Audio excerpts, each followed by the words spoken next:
स्वागत है आप सभी का। आपके साथ मैं हूं स्वप्निल। चूरू से इस वक्त की सबसे बड़ी खबर है। वार्ड संख्या 25 में 2 गुटों में पत्थरबाजी हुई। इलाके में तनाव है, भारी तनाव है, हवाओं में महसूस भी किया जा सकता है। दरअसल एक लड़के की पिटाई के बाद बवाल बढ़ता चला गया। दोनों गुटों की ओर से एक दूसरे पर ईंट और पत्थरों की बरसात कर दी गई। मौके पर हालात शांतिपूर्ण है, ये कहना है एसपी दिगंत आनंद का। देखिए, भारी संख्या में आरएसी के जवान और पुलिस बल वहां पर तैनात किया गया है तनाव को देखते हुए। इधर लंबे समय तक पुलिस बल यहां तैनात रहेगा, ये एसपी ने साफ किया। दोनों पक्षों से एसपी ने, पुलिस के आला अधिकारियों ने बातचीत की, समझाइश की, जिसके बाद दोनों गुटों में एक विराम की स्थिति आई है। लेकिन कहीं फिर कोई चिंगारी भड़क न उठे, इसे देखते हुए एहतियातन वहां पर पुलिस जाब्ता तैनात किया गया है। और इस बीच पुलिस उपद्रवियों की तलाश में जुटी हुई है।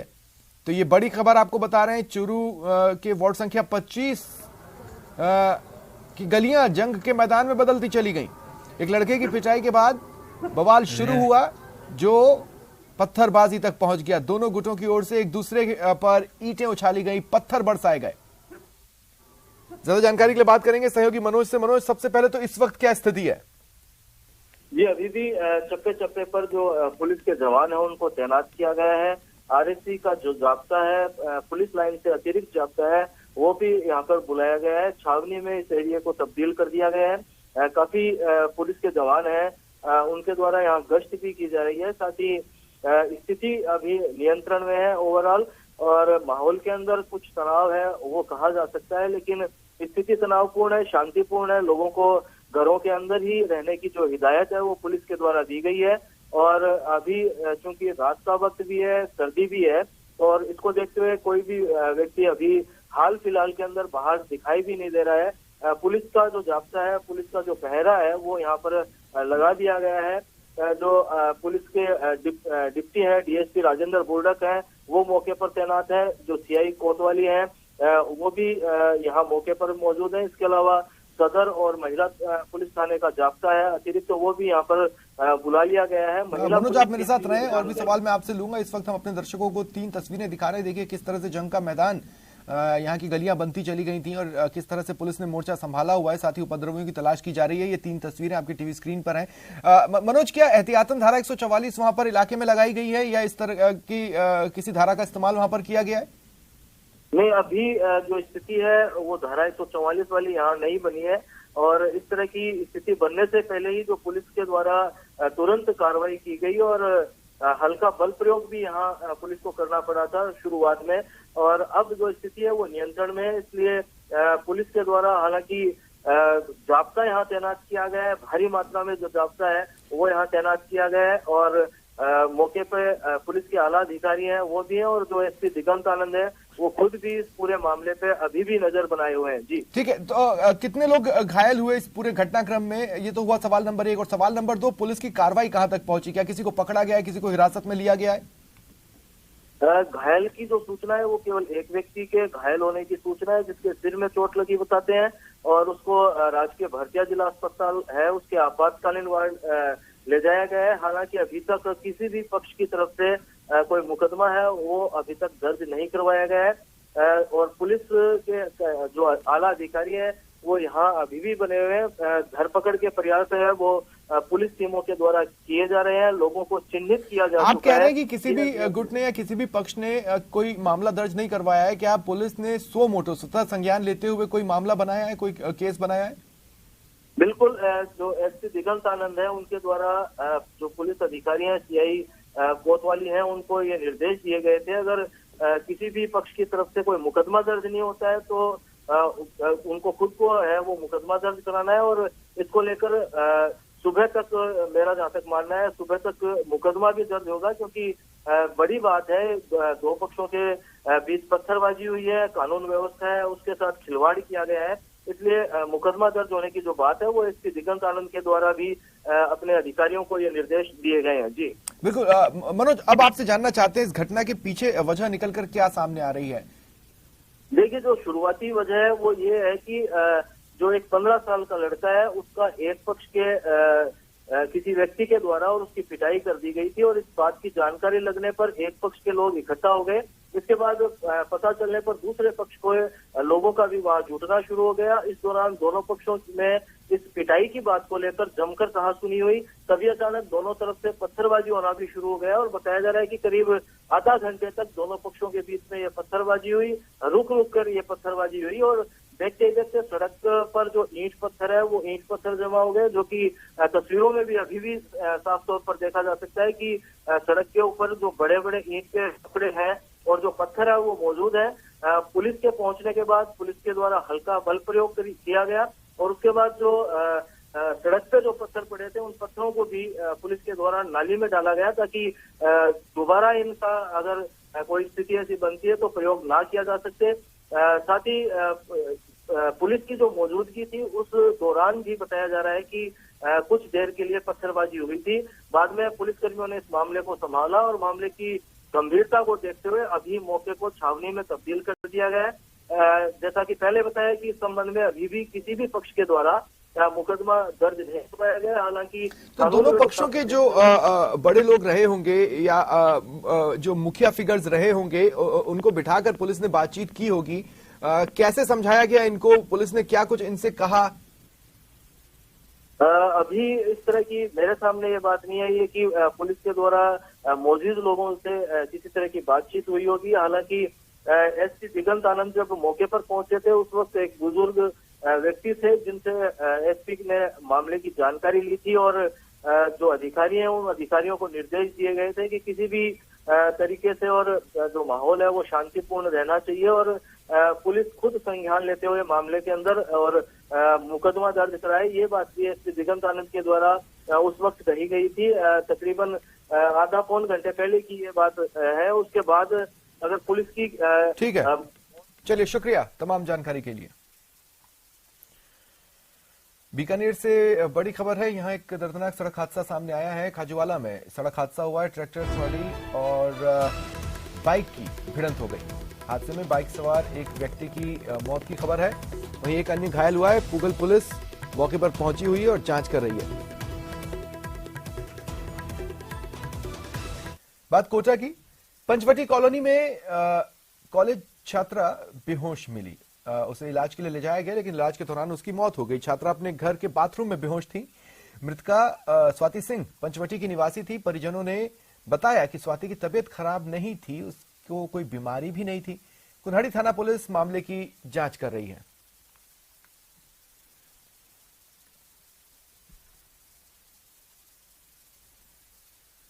ये अपने बाथरूम में दिन में 1 बजे करीब नहाने गई थी। 1-1.5 घंटे में नहीं निकली तो इसकी मां ने आवाज़ लगाई, उसमें आवाज़ नहीं आई तो परिजनों ने गेट तोड़ के देखा तो बेहोश हालत में पड़ी हुई थी। परिजन हॉस्पिटल लेके आए, डॉक्टर ने मृत घोषित कर दिया। सीकर पुलिस ने gangster Raju Thehat murder case में गिरफ्तार 3 बदमाशों को आज कोर्ट में पेश कर 5 दिन की रिमांड पर लिया। पुलिस ने हथियार सप्लाई करने वाले सभी बदमाशों को रिमांड पर लिया है। पुलिस अभी तक 14 आरोपियों को गिरफ्तार कर चुकी है। मर्डर में शामिल 11 आरोपियों को जेल भेजा जा चुका है। वहीं आरोपी विजयपाल, धनराज और अशोक को सीजेएम कोर्ट में पेश किया गया।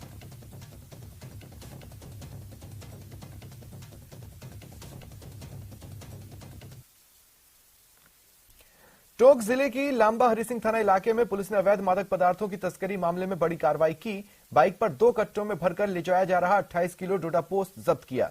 पुलिस को देख आरोपी बाइक छोड़ फरार हो गया। वहीं पुलिस ने मामला दर्ज कर आरोपी की तलाश शुरू कर दी है।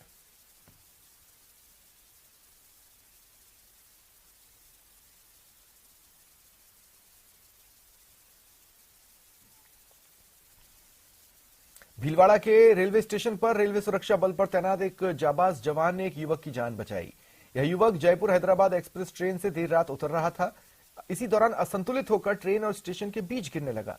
वहां ड्यूटी दे रहे आरपीएफ के जवान भागीरथ गढ़वाल ने सूझबूझ दिखाते हुए उसकी जान बचाई, उसे नया जीवन दिया। भागीरथ के इस कार्य से रेलवे सुरक्षा बल प्रभारी महावीर खोईवाल और यात्रियों ने जमकर सराहना की।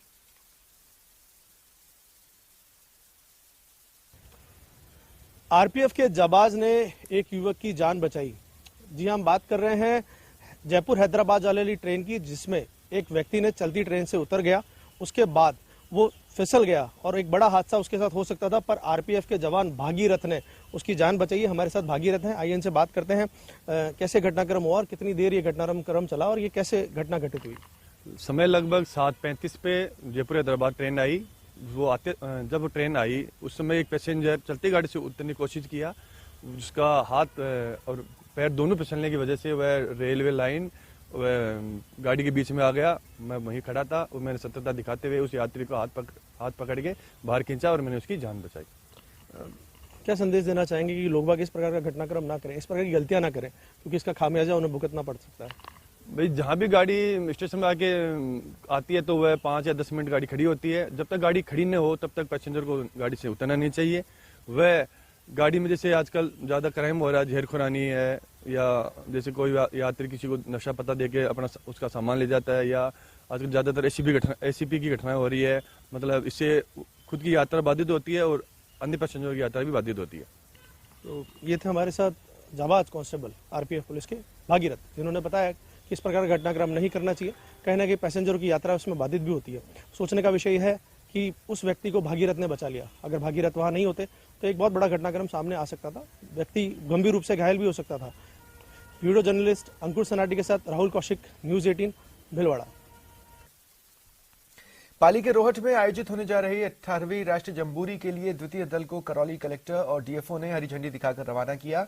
कलेक्टर ने दल में शामिल स्काउट गाइड और रोवर रेंजर्स का माला पहनाकर स्वागत किया, साथ ही उत्कृष्ट प्रदर्शन के लिए शुभकामनाएं दी। जम्बूरी में करौली जिले के 230 प्रतिभागी शामिल होंगे।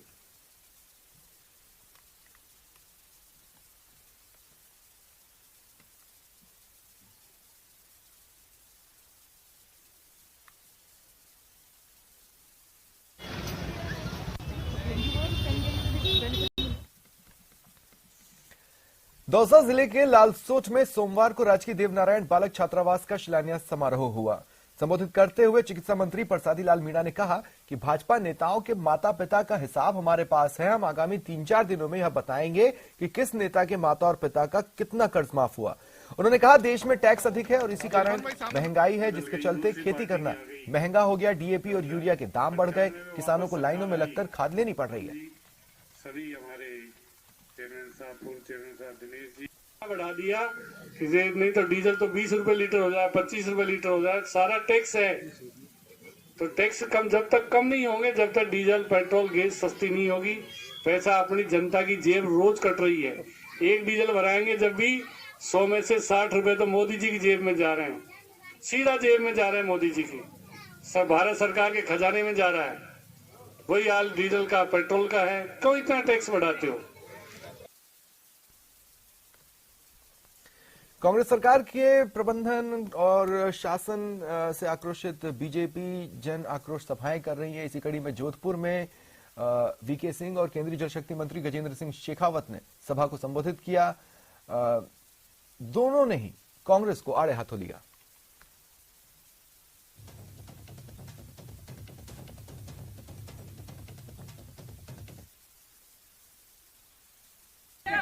जनता में अगर आक्रोश होगा तो कैसा माहौल होगा? देखा आपने, जनता के अंदर आक्रोश है। सरकार और प्रशासन की बहुत गलतियां हैं। 4 साल से प्रशासन चल रहा है, सुशासन नहीं चल रहा है, तो इसलिए आक्रोश अपने आप के अंदर आएगा और मुझे आशा है कि आप सब लोग भी इस आक्रोश के अंदर शामिल। मैं पूरे राजस्थान के प्रवास के अनुभव के आधार पर कह सकता हूँ कि राजस्थान की जनता के मन में भयंकर आक्रोश है। हर एक वर्ग और संवर्ग के मन में आक्रोश है। जिस तरह के हालात राजस्थान में, जिस तरह की परिस्थितियां राजस्थान में, मैं ये तो नहीं कहूंगा कि चुनाव 1 साल बाद होंगे, उस दिन क्या होगा, लेकिन आज अगर चुनाव घोषित हो जाते हैं तो जिम्मेदारी के साथ मैं कह सकता हूँ कि 2003 में जब चुनाव हुए थे तब 3 में गहलोत साहब 54 सीटों पर सिमटे, 13 में जब चुनाव हुए थे तब 21 में सिमटे। अब 21 के बाद में नीचे उसी तुलना में, उसी प्रोपोर्शन में कितना नीचे जाएंगे वो गणना आप खुद कर सकते हैं। हालात उससे भी ज्यादा बुरे होने वाले हैं। महिलाओं के लिए जॉब करने के साथ बच्चों को संभालना एक बड़ी चुनौती बन जाता है। ऐसे में कुछ महिलाएं जॉब तक छोड़ देती हैं, पर अगर ऑफिसेज में डे केयर सेंटर हो तो महिलाओं की समस्या का समाधान पल भर में हो जाता है। राजस्थान सरकार के दफ्तरों में डे केयर सेंटर की सुविधा है, जहां बच्चों की देखरेख वेल ट्रेन्ड ट्रेनर्स द्वारा की जाती है। डे केयर सेंटर की सुविधा महिलाओं को ध्यान में रखकर की गई है, जहां बच्चों के सोने, खाने पीने, पढ़ने और टॉयज की व्यवस्थाएं हैं, जहां बच्चे अपना पूरा दिन आराम से बिता सकते हैं। डे केयर सेंटर सुबह 9 से शाम 6 बजे तक खुला होता है।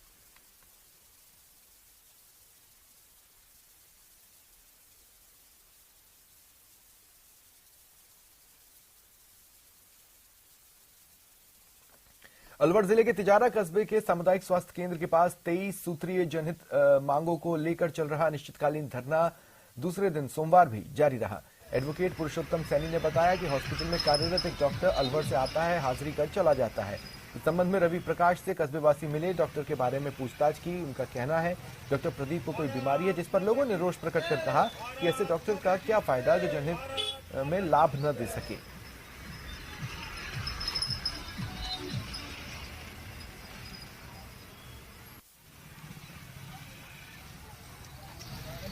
बात ये है कि ये मूल मुद्दे हैं। हॉस्पिटल अस्पताल का मुद्दा एक मूल मुद्दा है। आम जन से जो बिल्कुल जुड़ाव होता है अस्पताल का, और यहाँ जो अभी हमारे पूर्ववक्ता ने बताया कि एज की बात है। 2-3 डॉक्टर रहते हैं और कई वर्षों से 8-10 वर्षों से सोनोग्राफी मशीन यहाँ पड़ी है। अब उसका जो है शुभारंभ तक नहीं हुआ, इसलिए मरीजों की संख्या 700-800 तक पर डे होती है। राजस्थान उच्च न्यायालय ने 25 सितंबर को कांग्रेस विधायकों की ओर से दिए इस्तीफा मामले में विधानसभा अध्यक्ष और सचिव से 10 दिन में रिपोर्ट पेश करने को कहा।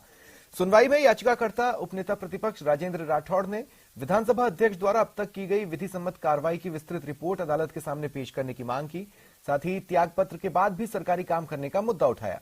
राठौड़ ने कहा कि कांग्रेस विधायकों के इस्तीफा मामले में विधानसभा अध्यक्ष और सचिव द्वारा सरकारी तंत्र का दुरुपयोग किया जा रहा है। हाईकोर्ट ने महाधिवक्ता और अतिरिक्त महाधिवक्ता से भी सवाल किए हैं। मौका होगा जब खंडपीठ ये निर्देश देती है कि माननीय अध्यक्ष महोदय किसी भी उनके द्वारा किए जाने वाले निर्णय जो विधानसभा के नियम और प्रक्रियाओं के नियमों के तहत उनको किए जाने चाहिए, उसको लंबे समय तक लंबित नहीं रख सकते। मेरे द्वारा जब ये कहा गया कि चूंकि विधानसभा का बजट सत्र 23 तारीख से आहूत हो गया है और यक्ष प्रश्न ये है कि इन त्यागपत्रों पर अभी तक क्या निर्णय हुआ, इस पर आज मुख्य न्यायाधीश ने कहा कि 10 दिन के अंदर अंदर इस पर निर्णय करें अध्यक्ष जी, और ये वापस 23 तारीख तक पूरा निर्णय करने के पश्चात कोर्ट में आए। आज पूनम चंद जी भंडारी की 16 तारीख इम्प्लीमेंट की दरखास्त भी थी, उसको भी उन्होंने कहा कि इस पर अभी कोई निर्णय नहीं करेंगे और 10 दिन के अंदर इस पर अब निर्णय होना अत्यावश्यक हो गया है। ये एक तरह से किस्सा कुर्सी का अब न्यायिक क्षेत्र में आ गया है। मंत्री और विधायकों के इस्तीफा वापस लेने के मामले पर सियासत गर्म है। नेता प्रतिपक्ष गुलाब चंद कटारिया ने इसे लेकर कांग्रेस पर जमकर तंज कसे। कहा, इस्तीफा देने फिर वापस लेकर विधानसभा के नियम और परंपराओं का अपमान किया गया। निश्चित रूप से ये एक तरह से बहुत बड़ा इस विधानसभा का अपमान है। अगर उन्होंने त्यागपत्र दिया तो इतने समय तक लंबे तक बैठे रहना, ये भी एक तरह से जो भी हमारे नियम हैं उनकी अवहेलना ही है। स्पीकर साहब को भी उसके ऊपर तुरंत निर्णय करना चाहिए था। वो तो हाईकोर्ट से नोटिस आने के बाद भी और विधानसभा जब चलने लगी तो स्थिति बड़ी बिगड़ रही थी कि वास्तव में ये विधायक हैं या नहीं हैं। ये जब सब विधानसभा में सवाल खड़ा होगा तो झगड़ा तो पहला इसी पे हो जाएगा, और इस कारण से उन्होंने वापस यही रास्ता देखा होगा कि सब वापस त्यागपत्र ले ले। तो दिया क्यों, और दिया तो वापस लिया क्यों, ये तो बताओ।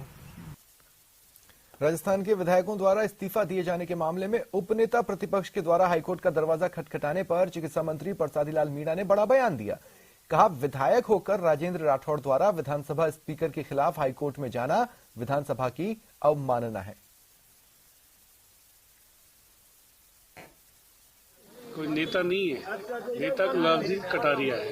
ये तो वैसे ही उपनेता बना हुआ है, एजी एमएलए। किसी कोई हाईकोर्ट में जाने का नहीं, विधानसभा में बात करें ना, विधानसभा आ रही है वहाँ बात करेंगे। राजेंद्र राठौड़ को विधायक होके स्पीकर के आदेश की स्पीकर के खिलाफ, विधानसभा के खिलाफ हाई कोर्ट में जाना भी विधानसभा की अवमानना है। बात दौसा की, जहां शाम ढलते ही शीतलहर का प्रकोप देखने को मिला। लोगों की दिनचर्या प्रभावित हुई। शीतलहर के साथ ही लोगों की कपकपी छूटी। बाजार सूने दिखे। लोग अपने काम निपटाकर घरों में दुबकने को मजबूर हो गए। बता दें, इस सीजन में यह पहला मौका था जब शाम के समय शीतलहर का ऐसा प्रकोप दिखा। शाम के समय शीतलहर का जायजा लिया सहयोगी आशीष ने।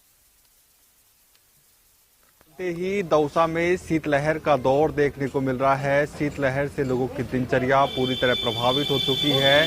शाम ढलने के बाद बाजार सूने नजर आ रहे हैं। जो चहल पहल प्रतिदिन हुआ करती थी वो आज कम है। लोग अलाव जलाकर सर्दी से बचने की कोशिश कर रहे हैं। ये आप तस्वीरें देख सकते हो। इस तरह के दृश्य जगह जगह पर हैं और लोग सर्दी से बचने की कोशिश कर रहे हैं। हम कुछ लोगों से बात करते हैं। कैसी सर्दी है आप बताओ। शीतलहर बहुत ज्यादा है इस टाइम पे। ठंडी हवा चल रही है, बर्फ की भी है। सुबह 4 बजे से सर्दी पड़ने लग जाती है। आप बताओ किस तरह का मौसम आज चेंज हुआ है? आज बिल्कुल मौसम खराब है और उजाला भी नहीं है। बिल्कुल ही शानदार मौसम। आज अच्छी ठंड पड़ रही है। आज ठंडी हवा है। शाम को जल्दी सर्दी पड़ने लग गई आज। बिल्कुल लोगों की दिनचर्या प्रभावित हो चुकी है। शाम ढलते ही शीतलहर का दौर देखने को मिल रहा है, जिससे जो बाजार है वो सूने हैं और लोग भी जल्दी से जल्दी अपने घर जाना चाहते हैं। ऐसे में जो बाजार है उसमें रौनक कम नजर आ रही है। और शीतलहर का जो ये पहला सीजन का पहला दिन है, जो शाम ढलते ही इस तरह की शीतलहर दौसा में देखने को मिल रही है। आशीष शर्मा, न्यूज 18 दौसा। राष्ट्रपति द्रौपदी मुर्मू कल से 2 दिन के राजस्थान दौरे पर रहेंगी। राष्ट्रपति 3 जनवरी को जयपुर आएंगी। 4 को पाली जाने का कार्यक्रम है। राष्ट्रपति जयपुर में राजभवन में संविधान पार्क का उद्घाटन करेंगी। राष्ट्रपति के दौरे के मद्देनजर आज तैयारियों को अंतिम रूप दिया गया। एयरपोर्ट से राजभवन तक काफिले का रिहर्सल हुआ।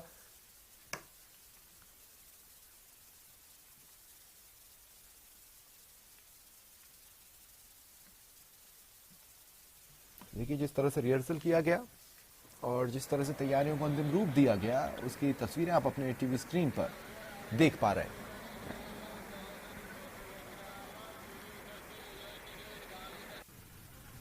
राष्ट्रपति द्रौपदी मुर्मू कल से 2 दिवसीय दौरे पर राजस्थान आ रही है। राष्ट्रपति के बनने के बाद ये पहला जो है वो राष्ट्रपति का दौरा राजस्थान है। 3 और 4 जनवरी यानी कल और परसों जो है वो राष्ट्रपति राजस्थान में रहेंगी। कल जयपुर आने का कार्यक्रम है और परसों पाली में रहने का कार्यक्रम है। जिस प्रकार की जानकारी मिल रही है उसके अनुसार कल सुबह जयपुर पहुंचकर राजभवन में संविधान पार्क बनाया गया है, उसका उद्घाटन जो है वो राष्ट्रपति को करना है। इसके अलावा कल ही माउंट आबू में जो है वो ब्रह्मकुमारी ईश्वरी विश्वविद्यालय के कार्यक्रम में जो है वो राष्ट्रपति शिरकत करेंगी। इसके अलावा 4 जनवरी को पाली के रोहट में राष्ट्रीय जम्बूरी कार्यक्रम में जो है वो राष्ट्रपति शामिल होंगी, जिसके मद्देनजर तैयारियां जो है वो जोरों शोरों पर चल रही है। पुलिस प्रशासन द्वारा एयरपोर्ट से राजभवन तक आने का जो काफिला राष्ट्रपति का रहेगा उसके मद्देनजर रिहर्सल जो है वो की गई है और इस प्रकार की साज सज्जा जो है वो की जा रही है ताकि जिस प्रकार का कार्यक्रम है राष्ट्रपति का उसके मद्देनजर तैयारियां जो है वो जोरों शोरों पर यहाँ पर की जा रही है। पहला जो है वो दौरा है। राजसमंद जिले की सांसद भाजपा की प्रदेश महामंत्री दिया कुमारी ने चुनावी सभा के दौरान विधानसभा अध्यक्ष सीपी जोशी पर हमला बोला। सांसद दिया ने पुलिस प्रशासन और सरकारी अधिकारियों को कांग्रेस का कार्यकर्ता बताया। दिया कुमारी ने भरे मंच से कहा कि क्षेत्र की कंपनी भी कांग्रेस के इशारों पर काम कर रही है। हिंदुस्तान जिंक में भाजपा कार्यकर्ता के नौकरी पर लगने पर बड़े नेताजी का फोन आता है और उसे नौकरी से वापस निकाल दिया जाता है। 2023 में नाथद्वारा से, क्योंकि नाथद्वारा एक विचित्र सीट है, हम सब जानते हैं, बड़े बड़े नेता यहाँ से चुनाव लड़ते हैं, अभी भी बने हुए हैं यहाँ पर, तो उनको भी हमको करना ही है ना, क्योंकि ये जो आतंक है ये नहीं चलेगा। आज हमारा कोई भी व्यक्ति कार्यकर्ता नहीं, हमारा वोटर कोई काम लेके जाता है, सरपंच हो कोई भी हो, उसको क्या कहा जाता है? उसको थाने में क्या होता है उसके साथ आप सब जानते हैं। वो थाने में जाता है, उसको बोलते अच्छा ये तो बीजेपी का वोटर है, इसको तो यहाँ से भगाओ, इसकी तो रिपोर्ट दर्ज नहीं हो। कोई काम लेके जाता है, बोलता है अरे ये तो सरपंच वहीं से है, वहां का वोटर है, इसकी बात मत सुनो, इसके गांव में कोई पैसा नहीं आना चाहिए। फिलहाल इतना ही, मुझे दें इजाजत, नमस्कार।